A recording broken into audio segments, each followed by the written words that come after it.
ये नाम है बाकी है, जिसका नाम है सेवा। उनका थ्रू से जो कि यहाँ पर वाटर सेट का काम देख रहा है और करवा रहा है, तो उनके तरफ से मैं तो वैसे भी फार्मर हूँ, तो मैं यहाँ पर अभी धूप का सीज़न में या फिर बारिश के सीज़न में वेजिटेबल वगैरह खेती करता हूँ। तो पहले क्या था ना, हम लोग को जितना भी प्रोडक्शन होता था उसको मार्केट लेके जाना पड़ता था। तो उसमें क्या है ना, वो ज़्यादातर हम लोग लेने नहीं सकते थे, तो उसमें ख़राब हो जाता था।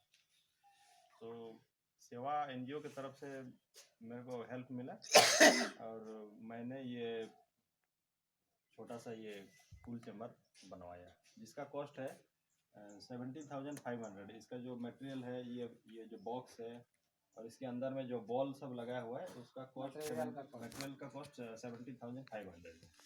तो ये जो बनाया, इसका जो बनाना पड़ा, इसको मैं इसका हम लोग का अपना खर्चा लगा इसमें। जैसे कि ये ईंट हुआ, सीमेंट हुआ, बालू वगैरह, ये हम लोग खुद मैंने करके, हम लोग खुद मेहनत करके इसको बनाया।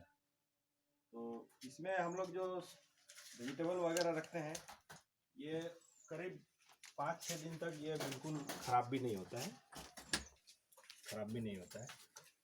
तो हम लोग 1 वीक के लिए, 1 हफ्ता के लिए रखने के लिए ये बनाया गया है।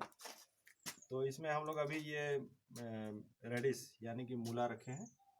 तो ये मूला ये कल तोड़ के रखे हैं। इसमें से सुबह थोड़ा वो गांव में बेच के आए हैं, तो जो बाकी जो बच गया है, इसको मैंने कल सुबह इसको फिर बेच देंगे। अभी तो ज़्यादा दिन रखने का ज़रूरत नहीं है, अभी तुरंत जल्दी बेच देते हैं। मार्केटिंग चलता है। मार्केटिंग